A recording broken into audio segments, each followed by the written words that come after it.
जय माता दी। नमस्कार दोस्तों, स्वागत है आप सभी का हमारे YouTube चैनल लक्ष्मी शर्मा की कहानियां पर। हर हर महादेव, माता पार्वती की जय हो। आज की कथा में आप सभी सुनेंगे माता पार्वती, भगवान शंकर और शनि महाराज की बहुत सुंदर कथा।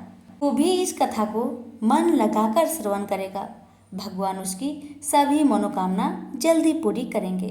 था पार्वती जी जब भी अपने पति शिव के साथ दूसरे देवताओं के निवास स्थान पर जाती और वहां उनके सजे धजे सुंदर भवनों को देखती तो उन्हें बड़ी हीनता का बोध होता। वे यह महसूस करते कि हमसे छोटे छोटे देवताओं के पास भी बड़े बड़े भव्य भवन हैं, लेकिन हमारे पास कुछ भी नहीं। कहने को तो मैं आदि देव शिव की पत्नी हूँ, लेकिन रहने के लिए मिली है कैलाश पर्वत की कंदराएं और पहनने के लिए बलकल।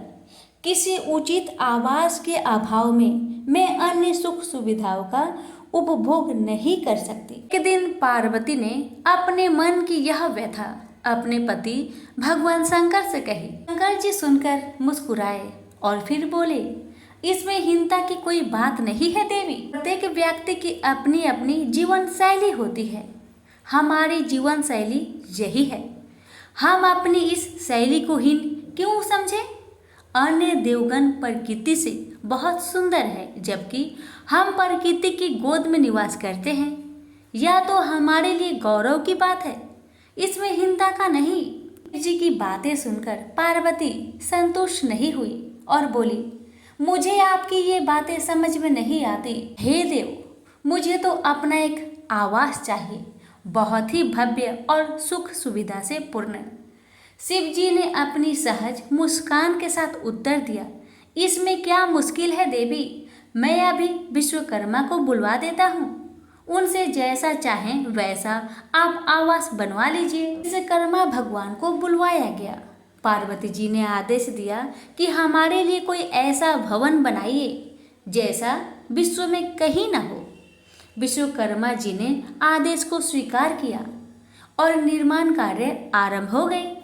कुछ ही समय में पार्वती जी की इच्छा अनुसार भव्य भवन तैयार हो गया। अपने भवन को देखकर पार्वती जी बहुत खुश हुई। गृह प्रवेश की तैयारी होने लगी। पार्वती जी चाहती थी कि गृह प्रवेश के समय सभी प्रमुख देवता हमारे यहाँ उपस्थित रहे। शिव जी ने अपनी सहमति दे दी। सभी प्रमुख देवी देवताओं को आमंत्रित भेजा गया। गृह प्रवेश के समय वे सब कैलाश पर्वत पर आ गए। उन्होंने पार्वती के भव्य भवन की भूरी भूरी प्रशंसा की, लेकिन विश्वनियंता ब्रह्मा खामोश रहे।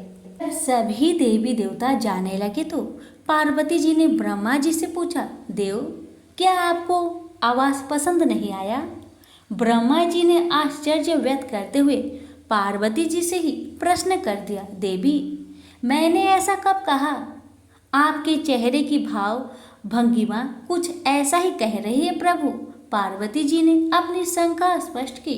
ब्रह्मा जी को मौन देकर पार्वती जी ने अपनी बात आगे बढ़ाई। देव, आप कुछ संकोच कर रहे हैं, स्पष्ट कहिए कि बात क्या है। ब्रह्मा जी ने तनिक रुककर उत्तर दिया, देवी, और तो सब ठीक ही है, लेकिन इस प्रसाद पर शनि की कुदृष्टि है। इतना कहकर वे वहां से चले गए। पार्वती जी ने ब्रह्मा जी की बात शिव जी को बतलाई तो वे भी कुछ चिंता में पड़ गए। पार्वती जी ने शिव से पूछा, प्रभु, शनि की दृष्टि से क्या हो सकता है? यह प्रसाद जल सकता है? शिव जी ने उत्तर दिया, हाँ, जल सकता है। यह सुनकर पार्वती जी चिंतित हो गई और बोली, प्रभु, इसके लिए कोई उपाय कीजिए। शिव जी ने निराशा व्यक्त की। शनि की दृष्टि को हटाना सरल नहीं है देवी। शिव जी का उत्तर सुनकर पार्वती जी आवेश में आ गई और बोली, सरल क्यों नहीं है? आप अभी शनि लोक को जाइए और शनि देव से कहिए कि वह हमारे प्रसाद पर से अपनी कुदृष्टि हटा ले। यदि वह मान जाए तो आप तत्काल उन्हें कोई वरदान दे दीजिएगा, और यदि वो नहीं माने तो अपना डमरू जोर से बजा दीजिएगा। मैं स्वयं अपने प्रसाद को आग लगा दूंगी। यदि प्रसाद जलना ही है तो यह मेरी हाथों से जलेगा, शनि की कुदृष्टि से नहीं। इसके बाद मैं शनि को श्राप दूंगी। पार्वती जी की इच्छा अनुसार भगवान शिव शनि लोक को चले गए। वहां शनि देव ने उनकी अभ्यर्थना की और उन्हें आदर के साथ आसन में बैठाया। आसन ग्रहण करने के बाद शिव जी ने अपने आने का प्रयोजन बताया कि देवी पार्वती ने जो प्रसाद बनवाया है उस पर आपकी कुदृष्टि है, अतः वे चाहती है कि आप उस प्रसाद में से कुदृष्टि को हटा लीजिए। शनिदेव ने करवध होकर निवेदन किया, आप निश्चित रहे देव, माता पार्वती की प्रसाद पर कुदृष्टि डालने का मैं दुस्साहस नहीं कर सकता। शनि से अवशासन पाकर शिव प्रसन्न हो गए और बोले, शनि मैं तुमसे प्रसन्न हूँ, तुम जो चाहो वर मांग सकते हो। शनि ने विनम्र भाव से कहा, प्रभु आपके दिया हुआ सब कुछ मेरे पास है, और अब मैं क्या मांगू? हाँ, एक इच्छा जरूर है, वह है कि मैं आपका तांडव नृत्य देखना चाहता हूँ। बहुत दिन हो गए हैं उसे देखे हुए, आप कृपया दिखला सके तो कृपा होगी।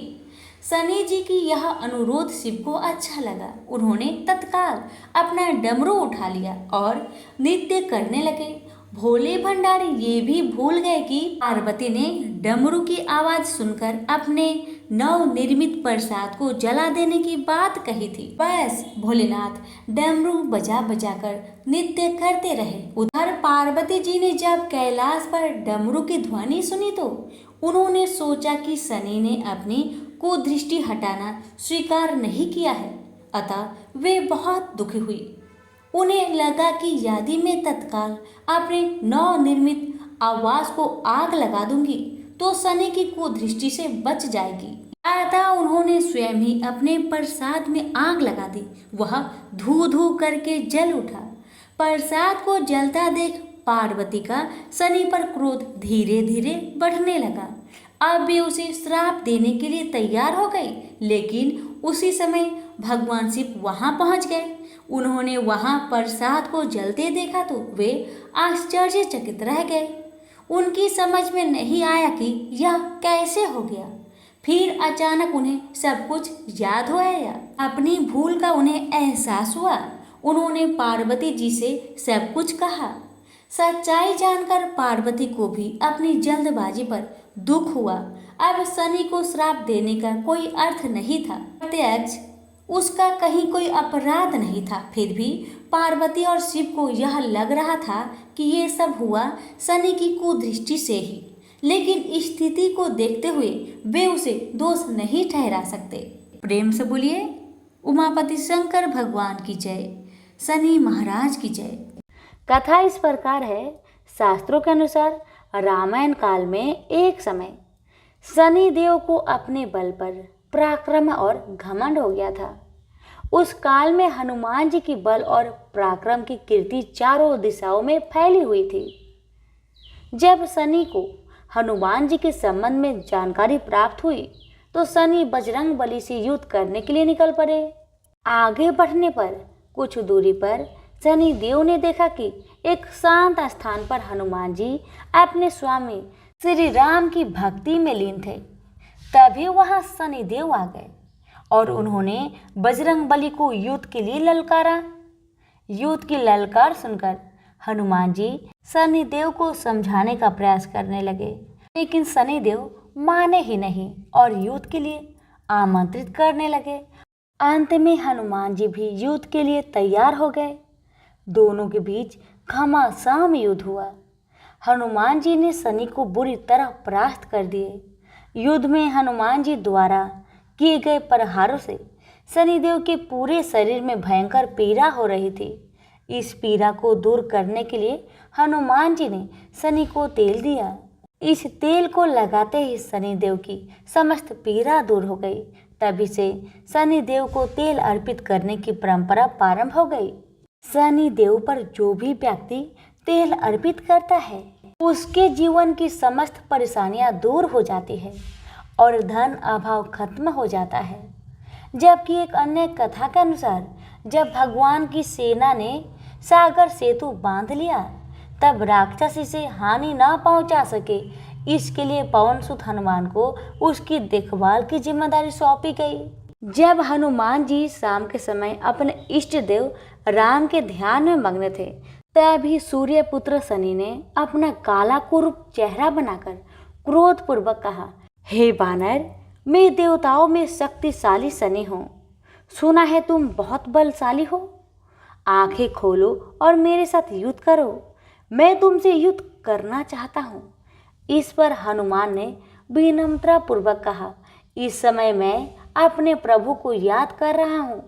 आप मेरी पूजा में विघ्न मत डालिए। आप मेरे आदरणीय हैं। कृपा करके आप यहाँ से चले जाइए। जब शनिदेव लड़ने पर उतर आए तो हनुमान जी ने अपनी पूंछ में लपेटना शुरू कर दिया। फिर उन्हें कसना प्रारंभ कर दिए। जोर लगाने पर भी शनि उस बंधन से मुक्त नहीं हो पा रहे थे। पीड़ा से व्याकुल होने लगे। फिर हनुमान जी ने सेतु की परिक्रमा कर शनि के घमंड को तोड़ने के लिए पत्थरों पर पूंछ को झटका दे देकर पटकना शुरू कर दिए। इससे शनि का शरीर लहूलुहान हो गया, जिससे उनकी पीड़ा बढ़ती गई। तब शनिदेव ने हनुमान जी से प्रार्थना की कि मुझे बंधन से मुक्त कर दीजिए। मैं अपने अपराध की सजा पा चुका हूँ। फिर मुझसे ऐसी गलती कभी नहीं होगी। तब हनुमान जी ने जो तेल दिया उसे घाव पे लगाते ही शनिदेव की पीड़ा मिट गई। उसी दिन से शनिदेव को तेल चढ़ाया जाता है, जिससे उनकी पीड़ा शांत हो जाती है और वे प्रसन्न हो जाते हैं। शनि को तेल अर्पित करते समय ध्यान रखें ये बात, शनिदेव की प्रतिमा को तेल चढ़ाने से पहले तेल में अपना चेहरा अवश्य देखें। ऐसा करने पर शनि के दोषों से मुक्ति मिलती है। धन संबंधी कार्य में आ रही रुकावटें दूर हो जाती है और सुख समृद्धि बनी रहती है। प्रेम से बोलिए शनि महाराज की जय। तो प्रेम से बोलिए महाकाली की जय। काली कालिका या महाकाली हिंदू धर्म की एक प्रमुख देवी है। वे मृत्यु, काल और परिवर्तन की देवी है। यह सुंदरी रूप वाली आदि शक्ति दुर्गा माता काला विकराल और भयप्रद रूप है, जिसकी उत्पत्ति असुरों के संहार के लिए हुई थी। उनको विशेषतः बंगाल, ओडिशा और असम में पूजा जाता है। हिंदू धर्म में मां काली का प्रमुख स्थान है। काली का अर्थ है समय और काल। ऐसा माना जाता है कि इनकी उत्पत्ति समय और काल पापियों के नाश के लिए हुई थी। समय और काल से कोई भी नहीं बच सकता, यह सभी को निकल जाता है। माता पार्वती ने यह भयानक रूप पापियों के विनाश के लिए धारण किया था। माँ काली पापियों के लिए विनाश है और अपने भक्तों के लिए प्रेम से भरी हुई है। जो भी प्राणी सच्चे मन से माँ की भक्ति करता है, माँ उसे मनोवांछित फल प्रदान करती है। माँ काली की कथा एक समय दारुक नाम के पापी असुर ने ब्रह्मा जी की तपस्या करके उन्हें प्रसन्न कर लिया। ब्रह्मा जी से पाए वरदान के कारण दारू अत्यंत बलशाली हो गया। वह देवताओं और ब्राह्मणों को परेशान करने लगा। वह उन पर अत्याचार करने लगा। धार्मिक अनुष्ठान यज्ञ बंद करवा दिए और स्वर्ग लोक को चला गया। सभी देवता विचलित होकर ब्रह्मा जी और विष्णु जी के पास सहायता मांगने के लिए चले गए। ब्रह्मा जी ने बताया कि दारू का नाश सिर्फ स्त्री के हाथ से हो सकता है। सभी बड़े देवता भी उससे युद्ध में हार चुके थे। अंत में यह निश्चय किया गया कि दारू का वध भगवान शिव की पत्नी माता पार्वती करेगी। भगवान शिव ने अपनी तीसरा नेत्र खोलकर भयानक और प्रचंड महाकाली को जन्म दिया। उनका शरीर काले रंग का था और माँ काली के माथे पर तीसरा नेत्र और चंद्र रेखा थी। उनके हाथों में त्रिशूल और कई प्रकार के अस्त्र शस्त्र थे।